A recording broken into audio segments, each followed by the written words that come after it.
Good day, everyone, and thank you for joining us for the second part of our Young Women's Leadership series. Today, we will be hosting codeHER's first virtual economic empowerment conference. My name is Saniya Vashist, and I'm the founder and the executive director of codeHER. codeHER is a 501c nonprofit dedicated to empowering economically disadvantaged young women with tech and leadership skills. We are so excited for everyone to be joining us here today from all over the world, everywhere from Washington, D.C. to Bangladesh, to Pakistan, India, Morocco, Lebanon, Palestine, and all other countries around the world. Today, we will be discussing the importance of women's financial independence, as well as tech literacy and financial literacy. We are met today by two amazing panelists that will be discussing these topics in further detail.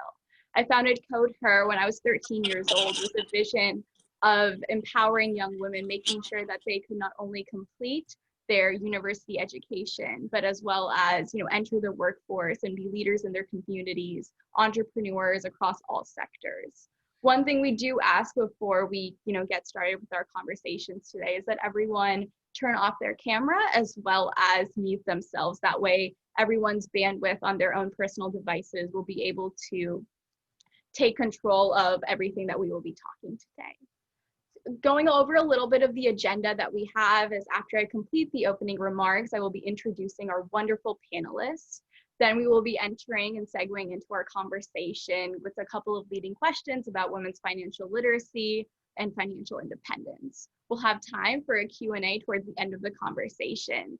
And for the last 15 minutes after 12 p.m. Eastern time, we'll be hosting breakout rooms with networking events facilitated by our wonderful codeHER intern team. So while we get started, I would like everyone to understand how glad we are that everyone's joining us here today and here to take part in a wonderful conversation led by our leading professionals in the financial sector. To get started with our wonderful panelists, we have Mr. Sahijawani. Mr. Sahijawani is the CEO and the Chief Investment Officer at Lynx Investment Advisory, a Washington, D.C. based firm specialized in asset allocation, investment management, and performance analysis. He chairs the Lynx Investment Committee and also manages the Lynx Global Asset Fund. He has over 18 years of experience in portfolio management, investment modeling, market analysis, and econometrics. He holds an MBA from George Washington University here in DC, as well as a BA in economics from the University of Delhi in India. He's an active member of his community, currently serving on the boards of several nonprofits here in the United States. But who better to introduce himself than Mr. Sahijawani himself? Please, Mr. Sahijawani, give yourself a quick introduction and introduce yourself to our wonderful audience. Saniya, thank you so much. Good morning or good afternoon, wherever you are, or good evening. It's such an honor to be here today and talking to some of the best young minds around. You read my bio, so that's the part I don't think I need to reiterate. As you mentioned, my name is Vipin Sahijawani. I joined Lynx in 2007, just in time for the financial crisis.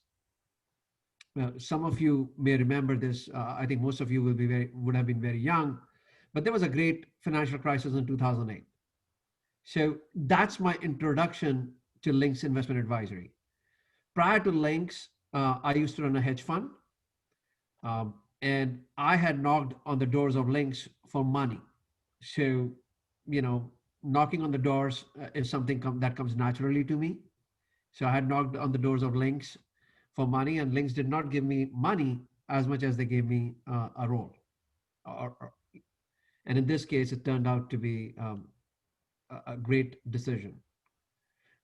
Prior to running a hedge fund, I was part of Riggs Bank in Washington, D.C., doing portfolio management, especially handling a small cap mutual fund. And all the experiences you cited at George Washington University or prior to that in India, they all prepared me for what I'm doing today. So every bit of experience that I've had has worked out. So that's where I am. Wonderful. Thank you so much for that introduction. Next, we have Ms. Fadoau Arif, the Research and Performance Analyst at Lynx Investment. She is part of the research and performance teams and contributes to third-party manager selection and moderating processes, global market and sector research, performance analysis, and client reporting. She holds an MBA in global finance from the City University of New York, as well as a master's degree in financial management accounting from the Casablanca Business School in Morocco. She is also a women's chess champion of Morocco, which is quite interesting and an amazing accomplishment that she's worked very, very hard to achieve. Ms. Arif, please go ahead, give yourself a quick introduction and share your story. Thank you very much for the introduction and for organizing this event, Saniya, which is really wonderful. And I really admire the efforts that you do to help the other girls in our countries. I am a Moroccan girl, and my basic education was in Arabic and French. So the fact that I have been working in English is kind of an accomplishment, has been kind of a career accomplishment, and I haven't really had any idea that I would be doing any of this when I was younger. My goal was to study well and have a good job and live independently since I was young. I just wanted to be free. And then I learned the importance of the English language in our world and the fact that French would not really get me that far. So I started focusing on English and doing personal efforts, and I was able to have a degree in finance that was internationally recognized compared to my first master's. And I started working in finance. I started with a job here in Morocco, and then I had the opportunity to meet with Vipin about 3 years ago through the real asset strategy, and we have been working together for those years. And then early in 2020, I started working with Lynx. Wonderful. Thank you so, so much for that. I've had the pleasure of knowing Mr. Sahijawani for the last couple of years now, ever since I moved here in my current situation. He put me in contact with Fadoau and introduced me to all of the amazing, amazing work that she is doing. And so now I really want to go ahead and really get to the bulk of our conversation and what we want to discuss today, and that is women's financial independence and women's financial literacy. As we know, during this pandemic, it has taken the worst and the largest economic toll on women across the world. Women account for more than 50% of the job losses during this pandemic. And even before that, the Middle East, North Africa region, where Fadoau comes from, had the lowest female economic participation rate in the world. Just 20% of women were actually entering the workforce. South Asia, which is another region with a booming economy and really is getting into the bulk of economic progress in the world, also has an extremely low female economic participation rate. Compared to men's 82%, women only hold 23% of all jobs in the workforce. And these are problems that most people are aware of, but we really have to get starting to talk about how are we going to go and fix these problems that exist. And so let's just start with, why is it important for women to achieve financial independence? And Fadoau, I would like you to take it away first. And what role do you see financial independence taking in the impact of a woman's life, their communities, and the overall progress of our world?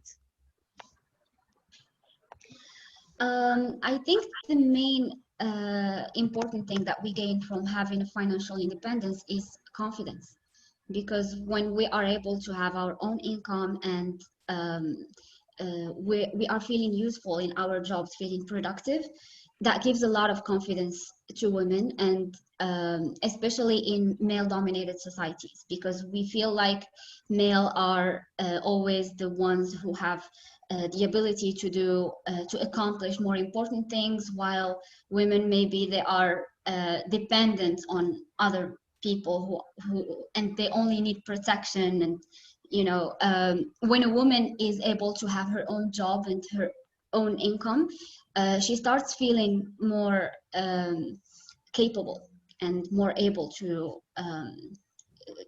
with a purpose in life. And then obviously women gain more freedom when they are financially independent. They no longer need to follow what people who are around them are trying to, where people are trying to guide them. So they're more free to make their own choices and make their own decisions. Even in a household where a woman is able to have a participation in the household income. And now, Mr. Sahijawani, I bring the question back to you. You are our first male speaker that we've ever brought into one of our conferences, and we really want to start including men in the conversation on how we can empower women and what role women's empowerment serves in the betterment of men's lives around the world and society as a whole. So what role do you see women's financial independence having on the betterment of men, or how can that actually help dads and sons and uncles and grandfathers in the grand scheme of things? Saniya, first of all, I feel like a pioneer now, attending your conference as the first male. Money may not be able to buy you happiness, but it buys you one thing, and one thing more than anything, and that's empowerment. And not only it empowers you, it gives you the seat at the table, whether at your own job, at your own home. You become, or if not the decision maker, but a big part of the decision making process. And I think that's where money comes in. And we've seen that time and time again. Every time we can talk about empowerment till cows come home, but until someone has real income, that empowerment doesn't translate. It's just empty words until then. So whether it's confidence, as Fadoau rightly says, or whether it's empowerment, I think the single biggest factor when you have income is you feel liberated. And that liberation takes you everywhere. That's the start of your journey. Until then, everything is an idea. It's not execution. And once you have income, that's liberating. Absolutely. And going on to a little bit more of the hard facts that go in when women actually make their own income in families, there's less domestic violence. Women feel empowered. Absolutely. Their kids and your kids will see that you are making your own income, you are educated, and you and your father's role are equal in your family. Your daughters will feel liberated. They will feel empowered that now they have a platform to get their education to also contribute to your society. There is one thing of your role within your house, which is extremely important. But when you have that role in your society, in the workplace, when you are contributing to your society's economy, when you are making a difference in your office space, in the government, in whatever sector you go to, you have a better understanding of what value you bring to the world besides just your family. Now you have a larger purpose within this world, within your country, and can really see the progress and the difference you are making when other women also see you working and then feel like they also have a right to access those opportunities. Liberation or empowerment serves as a role model to everyone, as you rightly say, and it becomes a self-propelling cycle that moves onwards and upwards every time. Absolutely. And now going into it, so we understand the importance of women's financial independence, but what steps can women take to achieve that? And Fadoau, I want to start with you, just because you've gone through that journey, coming from a developing country, pursuing a higher education, and then achieving financial independence, and currently being a working mother that also has to balance childcare responsibilities along with your husband in Morocco. And so one, how can women achieve that financial independence? And personally, what steps did you take to get to the point you are now? Well, unfortunately, financial literacy is not necessarily something that we learn at school. And how to manage our finances is very important in life. It should be part of every school curriculum. But what we can do is make our own efforts. So the main reason why I chose to specialize in finance is having this ability to understand the world, because I wanted to understand how things were working. And I noticed economy was a main part of even it has a very important part in the world politics, not just our personal lives. So I specialized in economy and started learning about accounting, but then I saw how financial investment was also an important thing, and I wanted to have more knowledge about that. That didn't only enable me to have a job, but it also helped me in my personal life and in managing my own finances. I think one very important concept that everyone should be aware of is budgeting. Every household, every person needs to have a budget and needs to be aware of its income and its expenses. And then we need to have an idea about how to organize those expenses, because we have living or main expenses, but we also have expenses that we do for leisure, for things that we just to feel better about ourselves. But we need to be aware that that portion needs to be we need to have a certain amount for that portion, and be able also to make some savings. And those savings can be our seed for other investments in the future. Absolutely. And so then there's like that point, once you actually have that money coming in, and it's your personal money or your family's money, how do you allocate that and achieve financial literacy, and how can you become financially stable? But then in talking about the steps before to achieve that financial independence, to bring in your own income, what personally did you do to gain financial independence, to have your own income coming in? And what obstacles did you face along the way? And what did you learn from that in your university education, getting your master's and then entering the workforce as a minority, as a woman? Well, obviously education comes in the first place. I was always doing as well as I could at school. And I used to hear things from my family, from people around me saying, I need to learn how to cook, I need to learn how to clean because I need to be a good wife.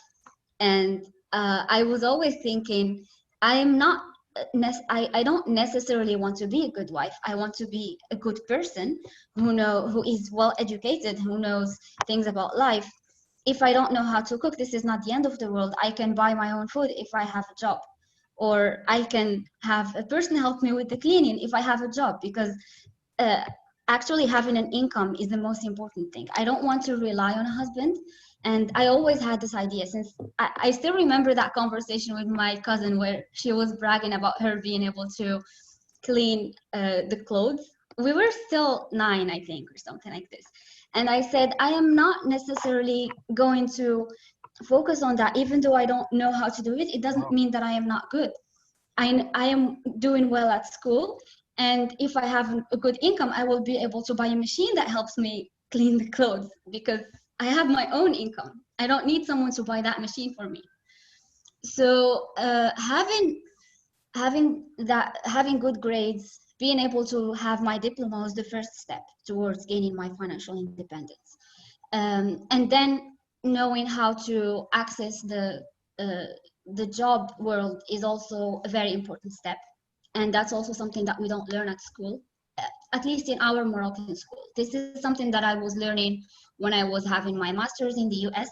But in Morocco, we never had a career center or any career classes.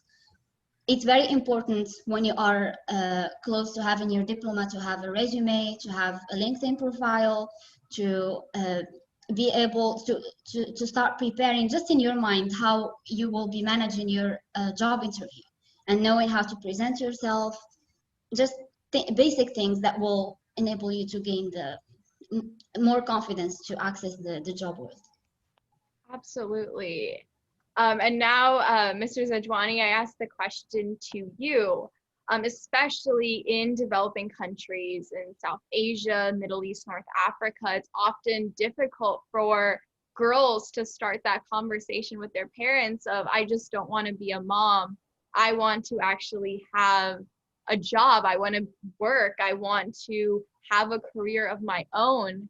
You coming from India and kind of seeing those societal norms, fit in and restrict women, how do you suggest as a man, girls start these conversations with their parents, with their fathers, and really tackle those societal challenges, especially during this pandemic when parents are viewing marriage as a better option than having these girls continue their education or start their careers, and they think marriage is a safer option. How, from your perspective, do you see these conversations taking place?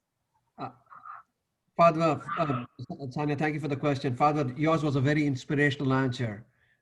You've done that journey, and every journey begins with a single step, right? And Saniya, I was born and brought up in India, and the thing that we were propelled was, and I think it was the same, but not in every household, was education. So the first step to your income and to your empowerment starts from education. And unless you have education, everything that we are talking about doesn't manifest itself.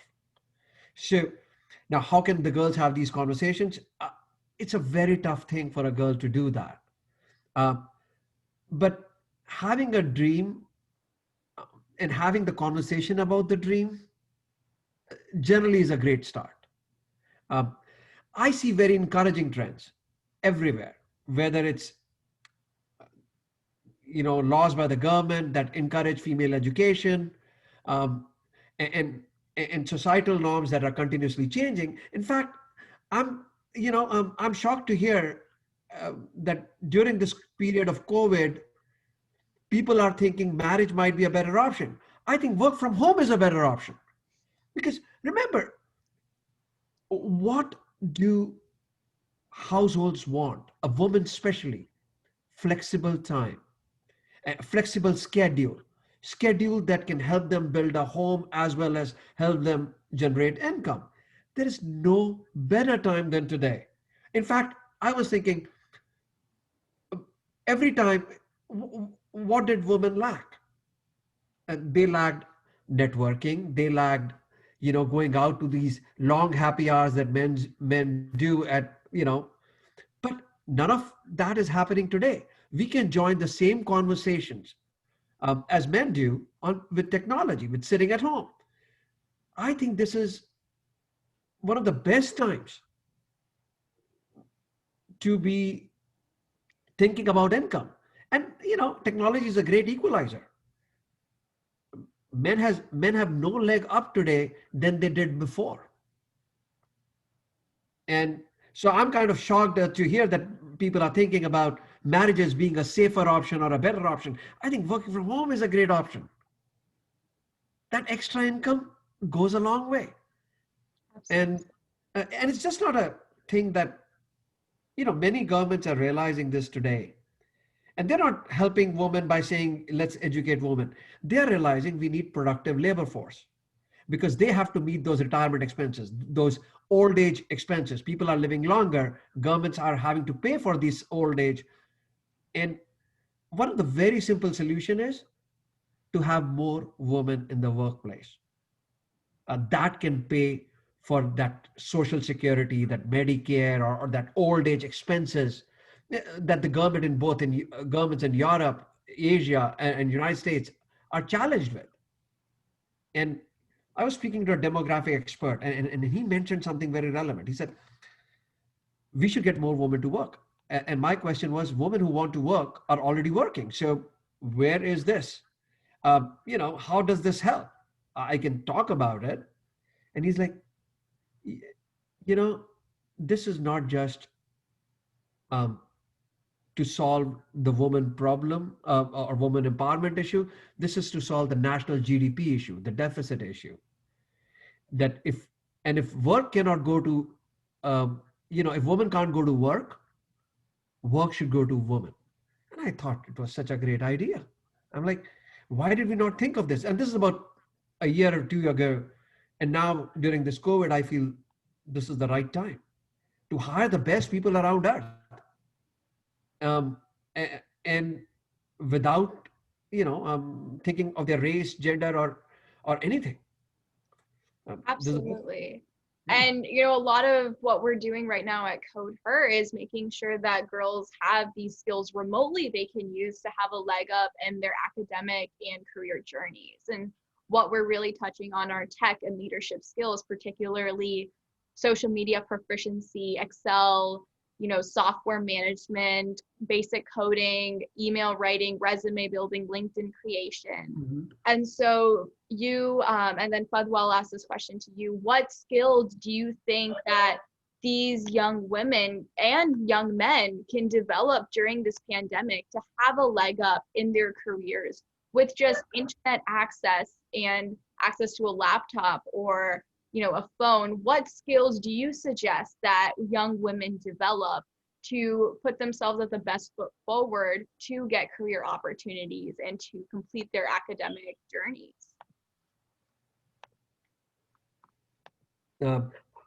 Fadoau, you want to start?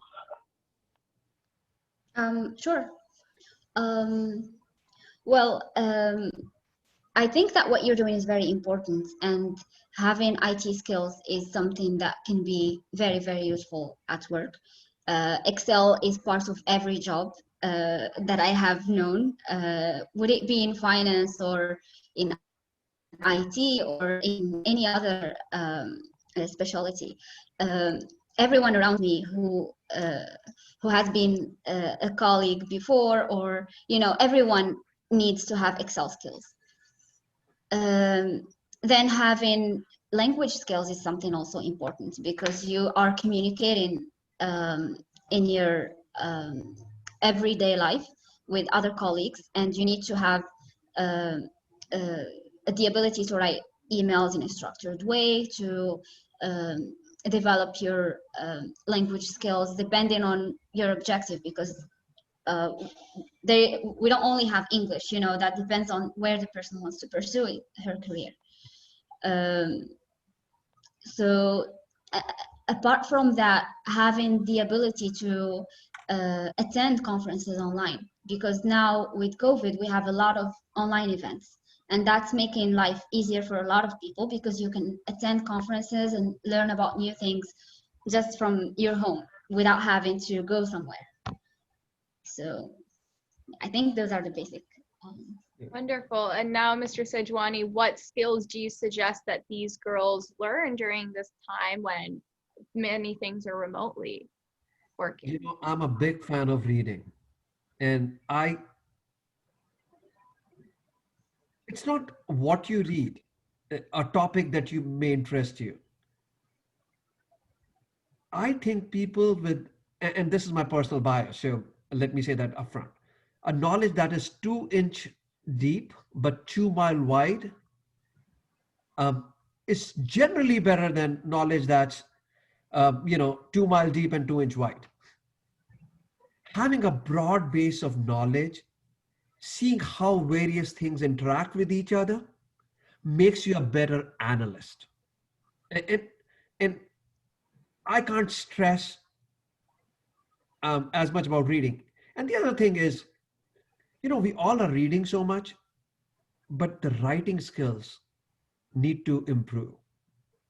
And I'm always looking for good writers, people who can capture my attention, people who write that ability to put your ideas on paper is something unique.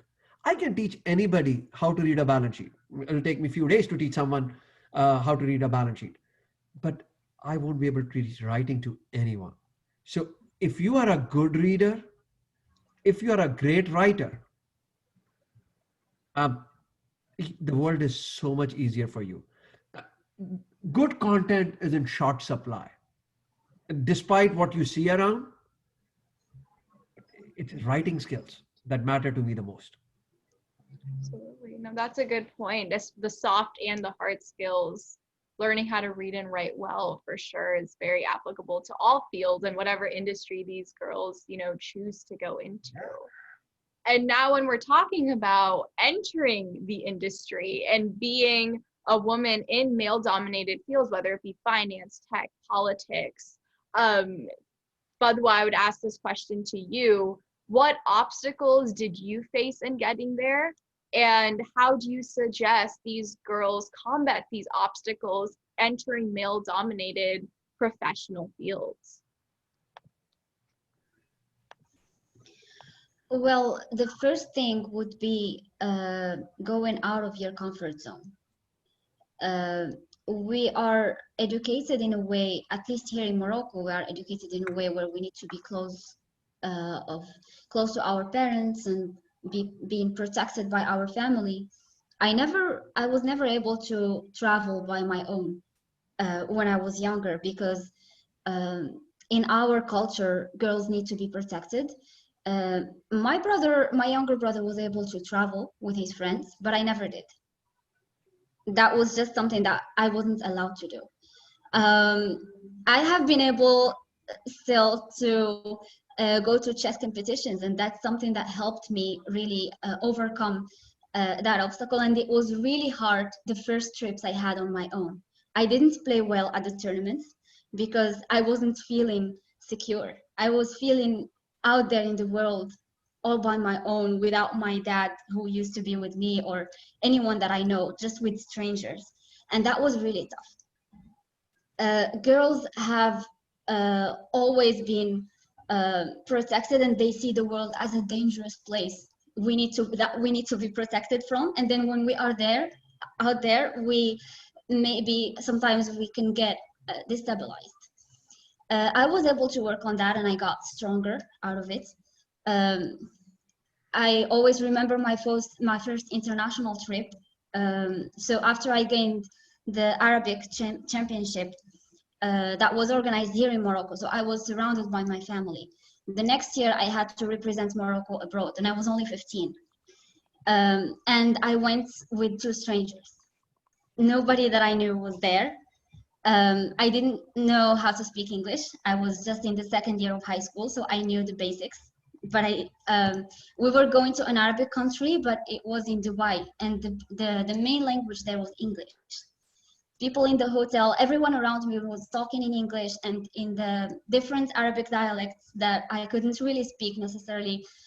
It was really tough for me, and I wouldn't lie to you, I would cry every night just because I wasn't feeling strong enough to face those obstacles. And I lost the first games, and it was really destroying for me psychologically. But I started thinking about the reasons why I was feeling that way, and I started trying to work on it. So why I was feeling insecure? Why was I feeling not, I was trying to analyze the things that made me feel weaker and try to work on it. So when I came back, I was studying harder English, because I knew that it was very important to be able to communicate with other people in different languages, for instance. I started trying to communicate with strangers more, because I was in my comfort zone, surrounded by the people I knew. And I knew that it was important for me to be able to go somewhere on my own, take transportation on my own. And those were big steps for me at that time. But it helped me afterwards, because when I had to go to New York to study, I went all by my own. And I remember my friends back then were surprised when they knew I didn't know anyone there. I knew only one person in New York, but I didn't have any friends. I didn't, I just built my network when I went there, and it was something very scary at first, but I was only able to do it because I had to deal with those fears before, and I was able to overcome those fears. That's amazing. Wow. That's a very inspiring story to hear. And I'm sure a lot of these girls, especially from Morocco, have a lot to take away from that. Now segueing more into the role of women in finance, Mr. Sahijawani, I'll pose you this question. The Lynx firm, 7 out of 11 of the members on the team are women in your investment advisory firm. Why do you think more women should be entering the finance industry, especially when a lot of these girls on the conference right now are young women studying economics at university? Why do you think there needs to be more of female representation in the finance industry, where maybe at your firm you don't see it as much just because it is a female dominated company, but overall there's definitely a lack of women entering finance and women not really touching the money or understanding economics at that level. So what role do you see women shaping that industry? It's Saniya, thanks for the question. Fatwa, it's so hard to follow your story because nothing I'll say will be that inspirational, period. And I hope everyone on the conference has an easier time than Fatwa. Um, I think we have not.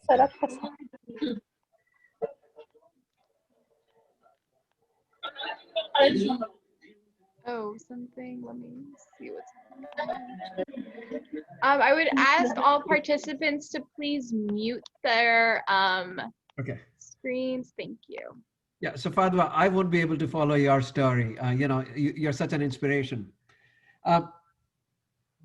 So Saniya, yes, not only we have 7 out of 11 employees as women, majority of my partners are women.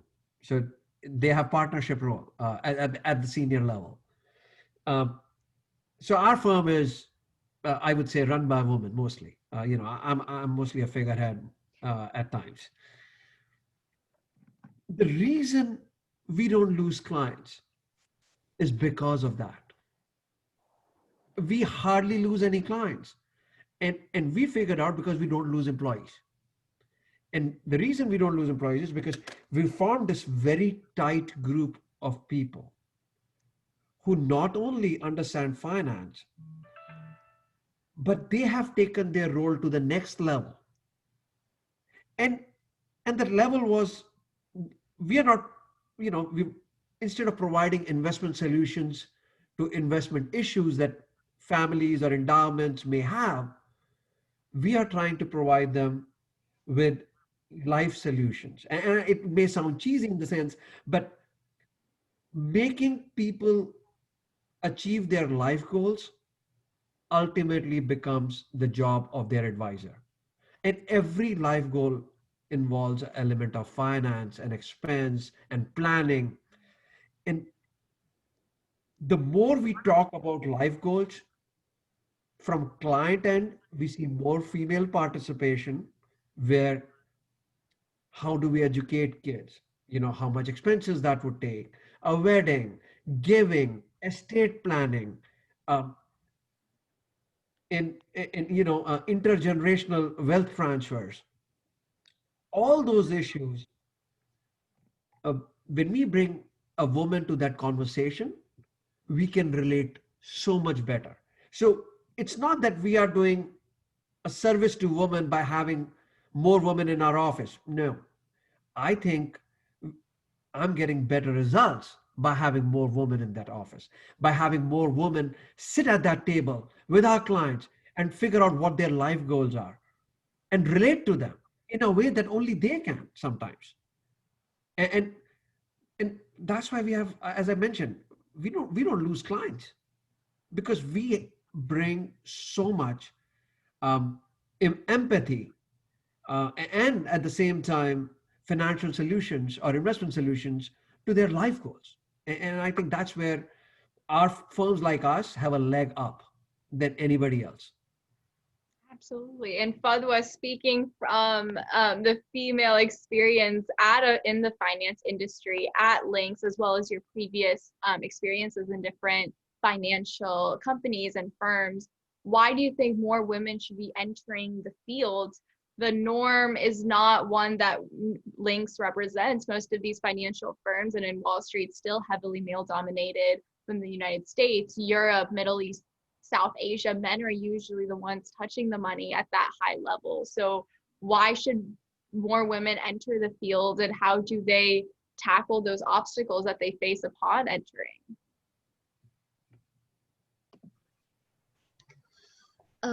Well, I think women usually get afraid of challenge when they are not supported by the right people.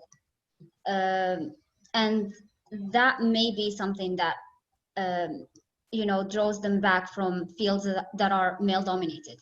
But now more and more women are in the financial industry, and I haven't really felt surrounded by men in any of my jobs. So and maybe I was lucky enough. But I feel like more, especially the new generation, more female are getting more, taken away by this, by their love for finance, and they are actually even more productive from what I have seen.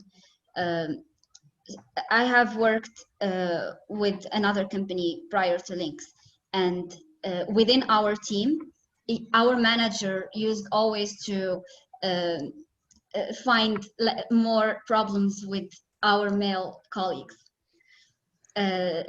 Because I don't know, by nature, we always want to be, we are more faithful by nature, we give the best we can, and we don't try to cheat the system or, try to make people do things for us. But maybe, I don't know, maybe in Morocco, I feel like the more, when we have male colleagues, they try to give us things just to get rid of those tasks, and they actually at the end, I don't know. So when let me take this a step backward. When I just started working in finance, my colleague back then would never let me work on the interesting things. He would always give me the basic things and say, oh, this is tough for you. Oh, this is, you don't want to deal with this. Don't care about this. But I never understood why I shouldn't care about it. I was curious and I wanted to learn that. And that was a trading job. So he used to say, if you have a problem, just let me know and I will solve it, but work on this. But I always was trying to interact with the problem and trying to learn it myself. And after a few months, I got that job and I started being the trader within that company. So this is just an example of interact with having problems because I am a woman and because my colleague was a male. Maybe not, but this is how I try to deal with it. And with Lynx, I never had any issue, to be honest.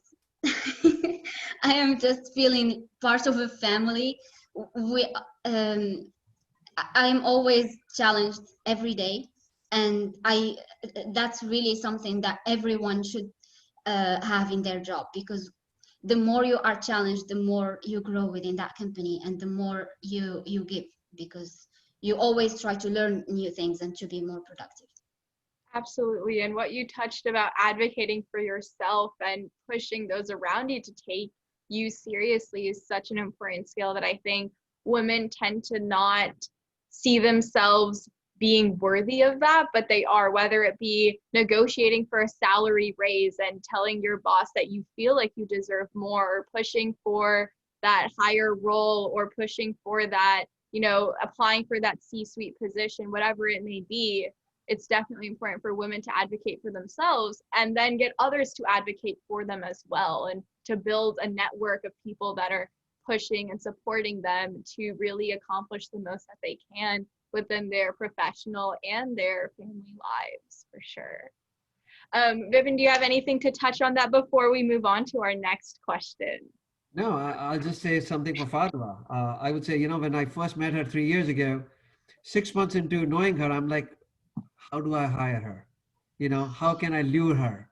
So, you know, the day she was thinking of leaving, you know, I think I jumped on that opportunity to get her to work for Lynx. So now we have someone in Morocco and we have someone in Paris working together every day. Like, now going forward and really touching on the last segment of today's conversation, financial literacy. So once women actually have income coming in and they are producing their own, you know, stable source of salary, what skills do they need to manage that money to be financially stable? And what skills should they develop that oftentimes the public or the government school education doesn't really cover? So how do they manage their money wisely? How can they be financially responsible? And what skills can they take to understand, you know, economies better, understand their salary better, and really be good money managers? Vipin, how about you go ahead and start with this one?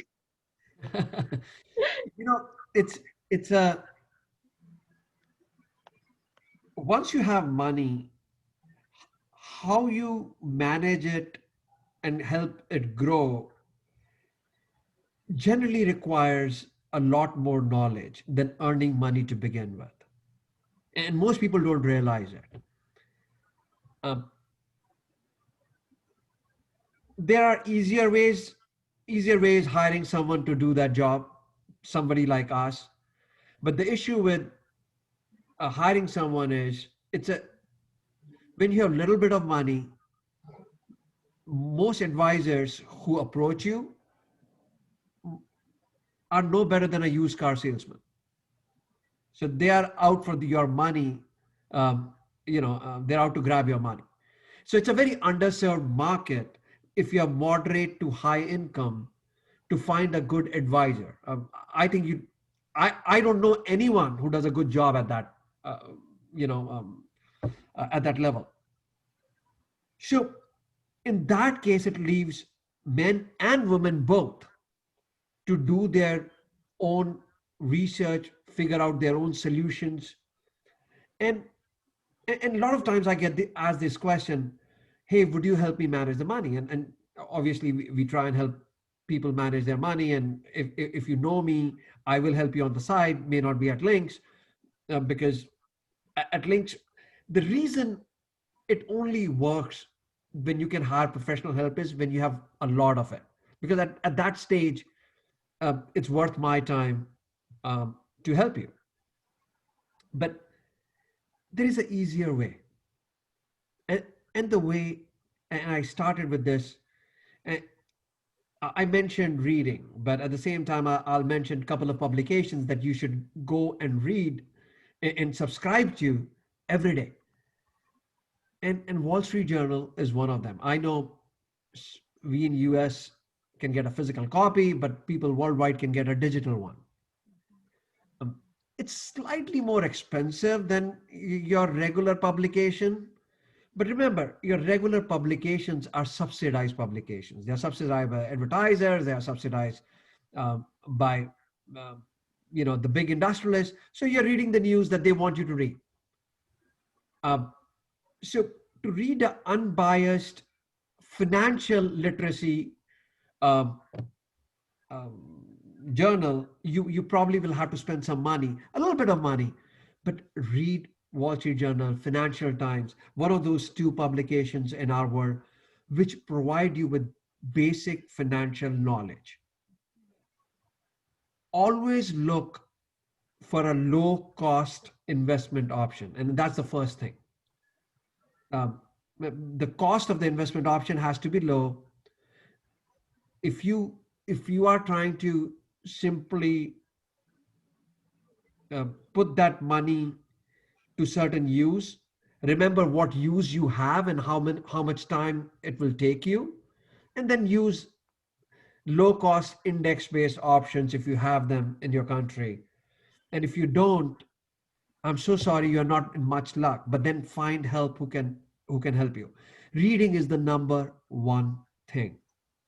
Absolutely. Now, Fadwa, I pose this question to you, but maybe on a more simplistic level, not even about investing, but just budgeting money Right. properly on both levels in the family and then also beyond that. What steps or skills do you think that these young women should learn in order to be financially savvy and to manage their money well? Well, we are very lucky to be in a world where we have access to internet and we can learn anything from our own homes. So I would encourage everyone to read a lot, as Vipin said, and especially read about the basic financial concepts. As I mentioned, budgeting, that's the first step because that's what you need to manage your income first. And then you can learn about the investments basics as well on the internet, just to know when you encounter other concepts. Understanding those concepts is also very important. But to be able to invest, you first need also to have some savings. And if you don't manage your budgets well, you will never be able to save. If I know a lot of friends tell me I am never able to set aside any money because I would just go outside and see that dress or those clothing, and I just love shopping, especially when I am not feeling well. But there are some basic questions that I always tell those friends. You need always to ask yourself before buying anything. You need to ask yourself, is this something that is important for me that I am gonna use very often, or is it just something that I like? Because if it's just something that you like, you can just see it there and leave it there. You know, my, If it's something that you need and that you will be using, then it's worth spending that money. When it's not something necessary, always try to save, because that's what will enable you to have more income in the future.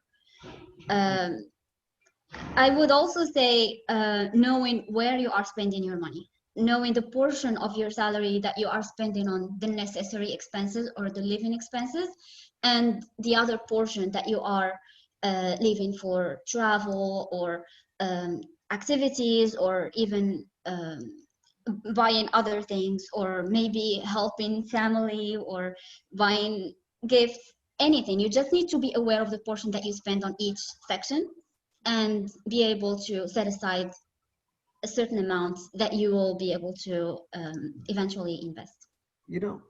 Fadwa, Sania, if I may Yeah, add, no, go ahead, please. I, I remember what this Fadwa said, so it triggered something in my mind. I used to get pocket money starting 6th grade, and my dad would tell me to save 25% of what I would have. And he opened a bank account. I still remember the number, my account number, at a bank called Syndicate Bank in India, remote. And I would walk to that bank and deposit money every month. And remember, this is at the most 5 rupees, 6 rupees, 10 rupees, and think of it as pennies. And I would walk to that bank every month when I got my pocket money. And I remember my account number so well in my head. My first education was I picked up a brochure or a pamphlet, as it was called, from the bank that said earned 6%, or at that point was 13% rate of interest on your savings deposit or fixed deposit.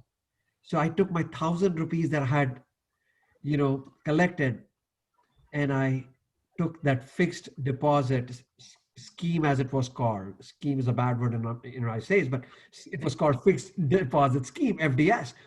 And I put my 1,000 rupees in it, and I felt so proud. So walking to that bank every month was my first step towards my financial literacy, actually. Absolutely. And you mentioned the whole actually having a bank account and doing all of that. When I visited Morocco and went to some of our students' homes, I would see that they would be working, small jobs in their city, but they never opened up a bank account, or they never asked their parents to open up a bank account and actually store that money. So some of them would literally be storing the money under their pillows, you know, in different, so their brothers wouldn't take it or whatever it may be. But actually opening up that bank account, getting a credit card, opening up a savings and a checking account is so important, because that is how you start growing your money and set yourself up.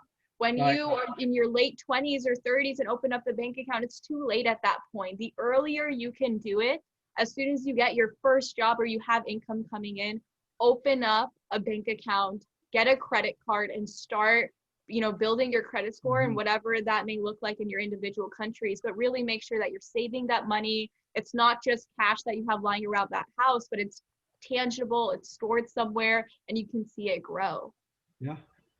Absolutely. So now we have a couple of minutes left before we close out our breakout rooms. I would love if all participants could take this time to ask your questions. You can ask your questions in the chat box below. You can also, you know, mute yourself, raise your hand using the Zoom features. We have a couple of minutes for you all to have conversations with our wonderful panelists, to ask the questions you may have that we did not cover during the conversations. So I'd love to see those coming in.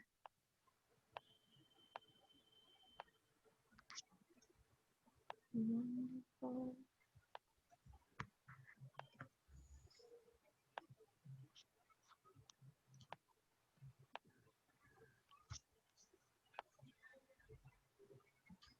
Don't be shy, and definitely use this opportunity to ask these questions and have your time to personally connect with our panelists. And okay, Rana has a question. Please go ahead. You can, you know, unmute yourself and then ask your question. First of all, thank you for all the information that we got. And I want to ask about when we talk about the basic financial skills that we should learn, what are the domains that we should read on? There is a domains, finance, meaning a lot of domains, you know. What is the basic domains that we should go for it and read?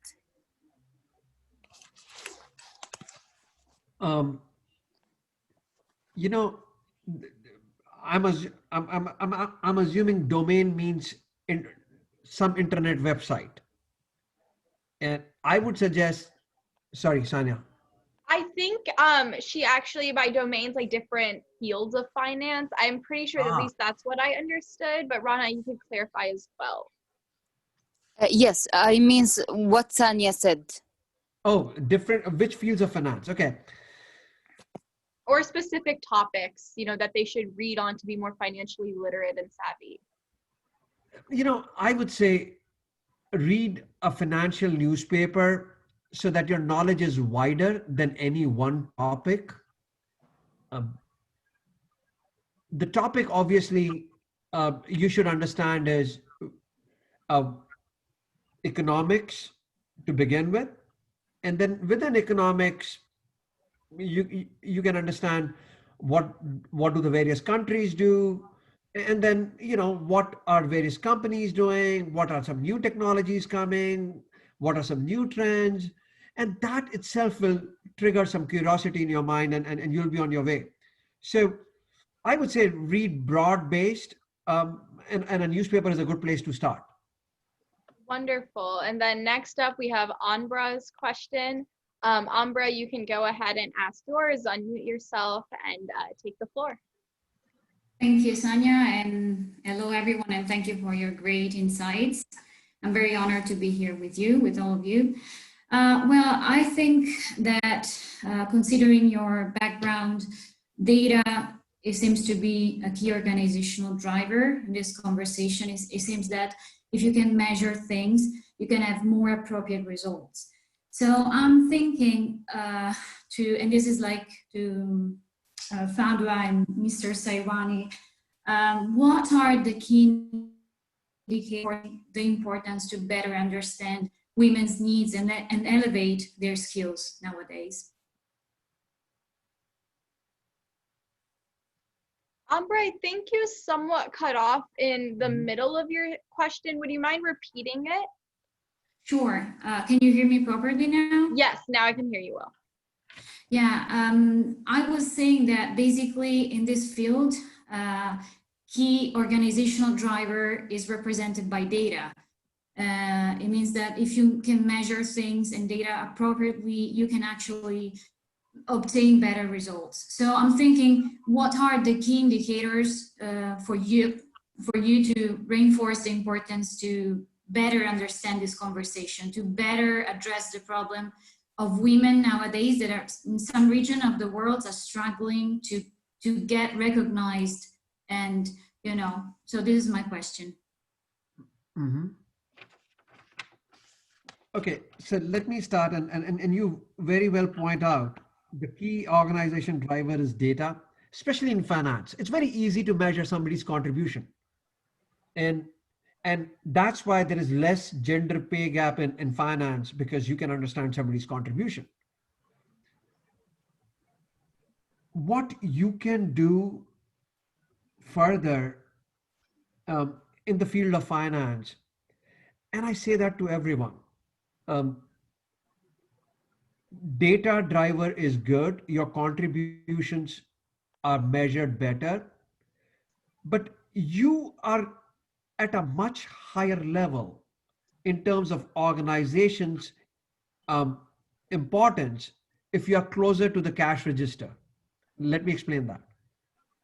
If you are closer to the end client or are driving returns for the client directly that are measured, the more important are you to your company.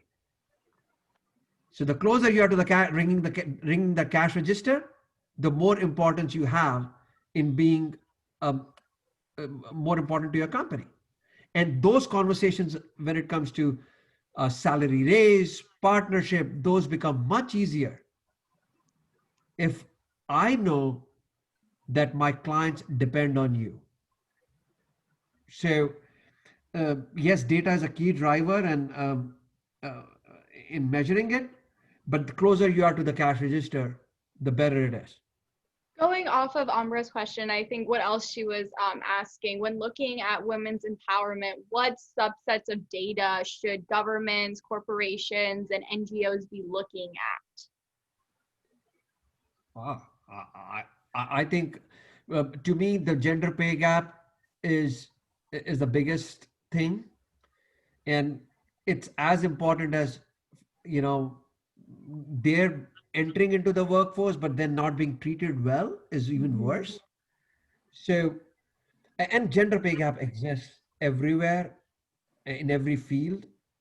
So to me, having a much higher minimum wage, flexible work schedules, and then people who I wouldn't call them shaming, but people who are more sensitive to this through education would be the best way. But I think the gender pay gap data, the more it is publicized, the better it would be.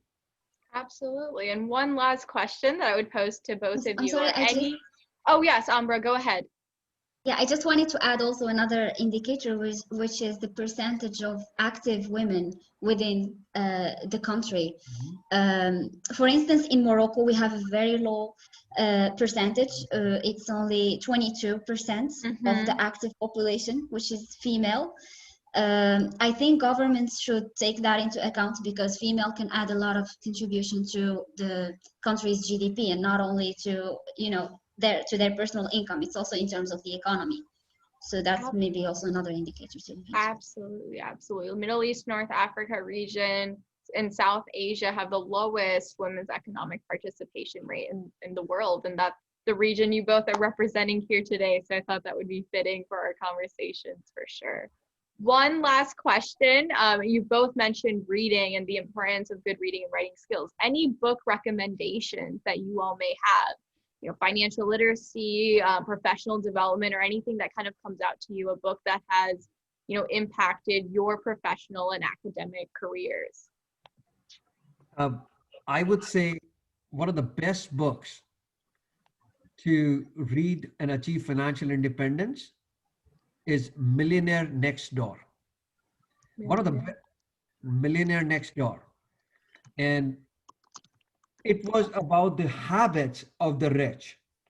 You would think the habits of the rich would be uh, keeping a higher profile, having amazing goods, and going to those country clubs.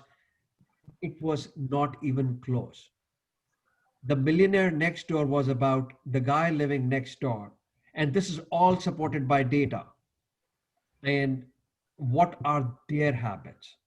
How do they earn their money, and where do they spend? And I thought that was one great learning for me to achieve financial independence. Absolutely. Fadwa, do you have any on your end that you would recommend? I have this is more kind of a finance dictionary that I have been using since I started learning about finance, but it's a French book. So it was called Finance d'entreprise, but it means um, company finance or The finance of companies. yes, the finance of companies. But that has every concept that you can learn about in finance, even the investment finance. And it was, I still have it. It's kind of a dictionary. I would go back to it whenever I want to learn about something. Even so, even if I encounter something new in preparing for certain certificates or anything, I would go back to that book. Well, wonderful. If there are not any last questions, I would like to thank our wonderful panelists for taking the time out of their day to speak with our audience. I think everyone got a lot out of this, and we have young women and professionals from all over the world tuning in. So thank you all for joining us here today. We really, really appreciate it. Now we will be going into our breakout rooms led by our wonderful codeHER team. And so now we're going to be setting out different sections for networking, for discussing, women's financial independence in different sectors of the world. So thank you all. And I, wish you both the rest of the day. And we really appreciate from our end, from the codeHER team side, that you all are, willing to take the time to speak to our wonderful students and, young women from developing countries across the world. Fadwa, the pleasure was entirely mine. And Fadwa, as I'm assuming, both of us. It was all my pleasure as well. You have been doing much of the job organizing this event, and it was only the least we could do. Absolutely. Thank you so much. Thank you very much for this opportunity. Thank you so much for tuning in today. So now we will be going into our breakout rooms led by our codeHER team. We will be putting you all in. And so,